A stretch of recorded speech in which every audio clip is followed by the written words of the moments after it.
नमस्कार प्यारे बच्चों, गुड मॉर्निंग।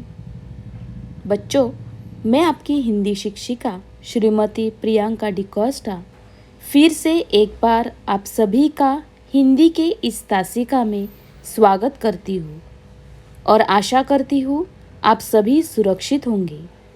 बच्चों, हम अपने हिंदी सुलभ भारती से कक्षा 8वीं के दूसरी इकाई में खेती से आई तब्दीलियाँ इस पाठ को शुरुआत की है। आधा भाग हमने अपने पिछले तासिका में पढ़ा है। आज हम अपना अगला भाग पढ़ेंगे, तो बच्चों ध्यान से सुनिए। दूसरी बड़ी बात जो खेती से पैदा हुई वह यह थी कि आदमी की जिंदगी ज़्यादा आराम से कटने लगी। खेती से ज़मीन में अनाज पैदा करना सारे दिन शिकार खेलने से कहीं ज़्यादा आसान था। इसके सिवा ज़मीन में अनाज भी इतना पैदा होता था जितना वे एकदम खा नहीं सकते थे। इसे वे सुरक्षित रखते थे। एक और मज़े की बात सुनो, जब आदमी निपट शिकारी था तो वह कुछ जमा न कर सकता था, या कर भी सकता था तो बहुत कम। किसी तरह पेट भर लेता था। उसके पास बैंक न थे जहां वह अपने रुपए व दूसरी चीज़ें रख सकता। उसे तो अपना पेट भरने के लिए रोज शिकार खेलना पड़ता था। खेती से उसे एक फसल में ज़रूरत से ज़्यादा मिल जाता था। अतिरिक्त खाने को वह जमा कर देता था। इस तरह लोगों ने अतिरिक्त अनाज जमा करना शुरू किया। तो बच्चों, दूसरी बात, सबसे बड़ी बात जो खेती से पैदा हुई वह यह थी कि आदमी की ज़िंदगी ज़्यादा आराम से कटने लगी। क्योंकि पहले दिक्कत आती थी, भरपेट भोजन नहीं मिलता था। लेकिन जब खेती करने लगे तो उसकी पैदावार से उनका जीवन जो है वो आराम से कटने लगा। इस प्रकार से पर्याप्त मात्रा से जो है फसलों की उत्पत्ति हुआ करती थी और वो खा नहीं सकते थे। तो हर समय जो भी फसल उत्पत्ति होती थी, जिन फसलों की पैदावार होती थी, वो उसे जब नहीं खा सकते थे उसे सुरक्षित रखते थे ताकि वह आपातकालीन में उसका इस्तेमाल कर सके। इस समय तो गेहूं की फसल उगाई नहीं जा सकती। 12 महीने हम धान को उगा नहीं सकते। 12 महीने हम दाल को उगा नहीं सकते थे। तो इसी प्रकार ऋतु के अनुसार हम खेती कर सकते थे। तो जो पर्याप्त मात्रा में अगर उसके खाने पीने से ज़्यादा अनाज की पैदावार होती थी तो वो उन्हें सुरक्षित रख दिया करते थे। तो बच्चों, इंसान जो है वो पूरी तरह से शिकारी तो था नहीं, और जब था भी, जैसे अगर कहा जाए कि आदमी निपट शिकारी था तो उसके पास इतना ज्ञान नहीं था कि वो सब कुछ जमा कर सकता था। तो वह जमा नहीं करता। अगर वो जमा करता था आगे पीछे का सोच करके तो बहुत कम जमा करता था। किसी भी तरह से पेट भर देता था, क्योंकि उसके पास न तो बैंक थे और जहाँ की वो अपने रुपयों को संचय करके रख सकता था, और न ही उसके पास ऐसी कोई वस्तुएं थी कि वह दूसरे चीज़ें रख सकता था। उसे तो अपना पेट भरने के लिए रोज शिकार खेलना पड़ता था। अतिरिक्त खाना मतलब अतिरिक्त अनाज, जो एक्स्ट्रा ग्रेन्स जो होते थे, उन सबको जो है वह अलग जमा करके इकट्ठा करके रख देता था। क्योंकि उनके पास पैसे भी उतने जमा नहीं रहते थे कि थोड़ी बहुत जो एक्स्ट्रा अनाज की उत्पत्ति होती थी वह वो जमा कर देता था। आगे देखिए, लोगों के पास अतिरिक्त अनाज इसलिए हो जाता था कि वह उससे कुछ ज़्यादा मेहनत करते थे जितना सिर्फ पेट भरने के लिए ज़रूरी था। अब बच्चों, जो एक्स्ट्रा अनाज जो पैदा होता था वो कहाँ से आता था? जब वो अनाज की पैदावार करते थे तो थोड़ा बहुत वो और भी ज़्यादा परिश्रम करते थे, जिससे उनका जितना भी साल भर का खर्चा होता था या जितने साल भर के प्रयोग के लिए इस्तेमाल करने के लिए अनाज की आवश्यकता होती थी, उससे थोड़ी सी अतिरिक्त पैदावार वो हो जाया करती थी। इसलिए धीरे धीरे उन्होंने अनाज को जमा करना शुरू कर दिया था। तुम्हें मालूम है कि आजकल बैंक हुए हैं जहां लोग रुपए जमा करते हैं और चेक लिखकर निकाल सकते हैं। यह रुपया कहाँ से आता है? तुम्हें तो मालूम ही है, समय बदला है बड़ी तेजी से। हर जगह बैंक खुले हैं और लोग वहाँ पे रुपए जमा कर सकते हैं और चेक लिखकर हम उसे विड्रॉ भी कर सकते हैं। क्या तुमने सोचा है कभी कि यह रुपया कहाँ से आता है? अगर तुम गौर करो तो तुम्हें मालूम होगा कि यह अतिरिक्त रुपया है, यानी ऐसा रुपया जिसे लोगों को एक बारगी खर्च करने की ज़रूरत नहीं है। इसे वे बैंक में रखते हैं। वही लोग मालदार हैं जिनके पास बहुत सा अतिरिक्त रुपया है, और जिनके पास कुछ नहीं वे गरीब है। तो बच्चों, तुमने ध्यान दिया होगा कि रुपया ऐसा है कि अगर हम जमा करके रखते हैं तो उसका मतलब यह नहीं है कि एक बार में ही उसे खर्च कर दे। उसे खर्च करने की ज़रूरत नहीं पड़ती है, इसलिए उसे हम बैंक में रख लेते हैं। और आज का अमीर, आज का धनी वही है जिसके पास बहुत सारा रुपयों का भंडार है, और जिनके पास कुछ नहीं वह गरीब के गरीब ही रह गए हैं।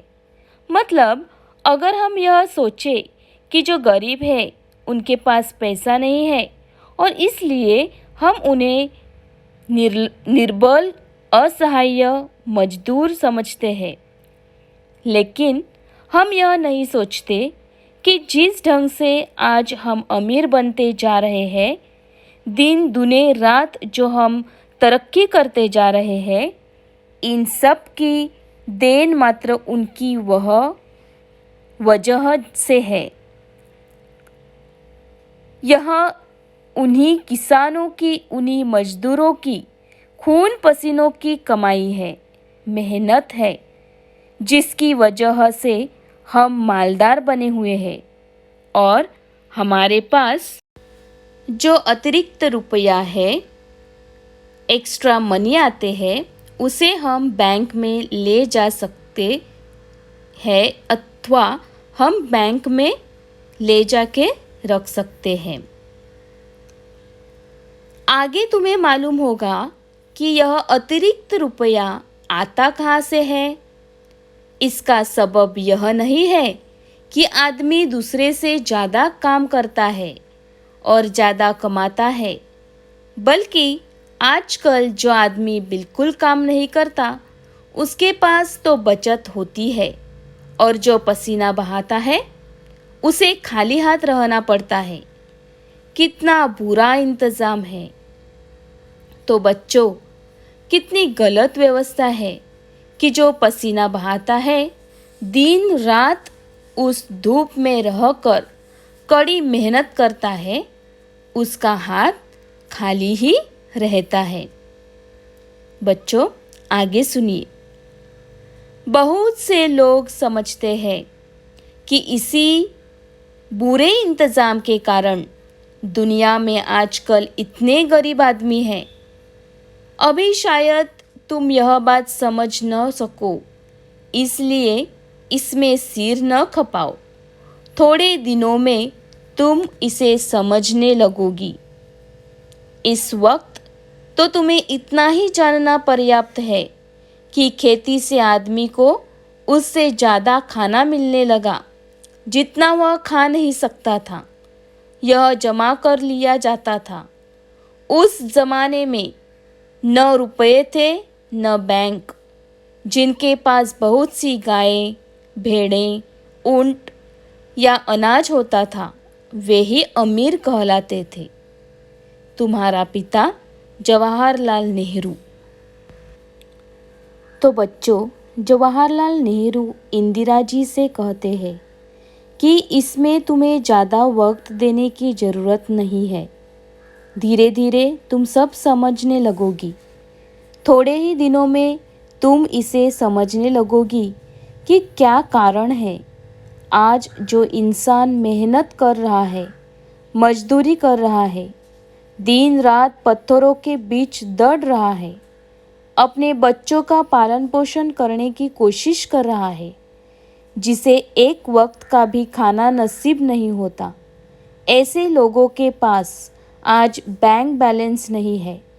और जो इंसान कोई मेहनत ही नहीं करता और आज हम अगर देखने जाए तो उसका बैंक जो है, बैंक की तिजोरी रुपयों से भरी है। क्यों? क्योंकि लोगों के अंदर इंसानियत खत्म हो गई है। लोगों के अंदर हमदर्दी की भावना खत्म हो गई है। कहते हैं कि अन्नदाता कहलाने के बावजूद सामाजिक रूप से उस किसान का सुखी जीवन नहीं होता है। निरक्षरता और अज्ञान के कारण गांव के लोग उसे धोखा देते हैं। संस्कृत में कहा गया है, परोपकाराय सताम विभूतयः। सज्जनों का जीवन दूसरों की भलाई के लिए होता है। हमें यह नहीं भूलना चाहिए प्यारे बच्चों कि किसान भी सज्जन है, जिसका सारा जीवन जन कल्याण से भरा हुआ है। इसीलिए भारतीय किसान को भारत माँ का सपूत कहना उचित होगा। भगवान को तो अन्नदाता कहा जाता है, साथ ही किसान को भी इसी उपाधि से विभूषित करते हैं। इसका यही कारण है और सबसे जटिल कारण है कि वह हर वर्ष परिश्रम करके हमारे लिए तरह तरह के अनाज उगाता है। और इस प्रकार से भारतीय किसान की दशा सिर्फ खेती से ही नहीं सुधारी जा सकती है। खेती का काम 12 ही महीनों नहीं रहता है बच्चों।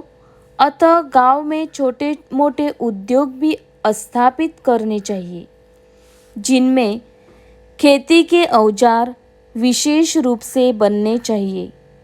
यातायात की सुविधा गांव को भी मिलनी चाहिए, जिससे यह अपना अनाज बड़ी मंडियों में बेच सके और बनियों के शोषण से बच सके। तो इसलिए नेहरू जी ने कहा, जब तुम इसे समझने लगोगी तब अपने आप तुम्हें यह ज्ञान हो जाएगा कि क्या कारण है अमीरों के पास बैंक बैलेंस होते हैं और उन किसान मजदूरों के पास जो है कभी भी बैंक बैलेंस इकट्ठा नहीं होता। तो बच्चों, और भी पंडित जवाहरलाल नेहरू अपनी कन्या से कहते हैं, अपनी बिटिया इंदिरा से कहते हैं कि आज अमीर की परिभाषा अलग हो रही है। क्यों? क्योंकि यह जो है आधुनिक युग है, इसलिए अमीरों की परिभाषा ही बदल गई। आज अमीर की परिभाषा हो गई कि जिसके पास रुपया, पैसा, धन दौलत है वही सबसे बड़ा अमीर है। लेकिन पहले ऐसा नहीं था। पहले सबसे ज़्यादा अमीर वह इंसान कहा जाता था जिसके पास गायें थी, भेड़ें थी, ऊंट था और उनका बहुत बड़ा जिगर था।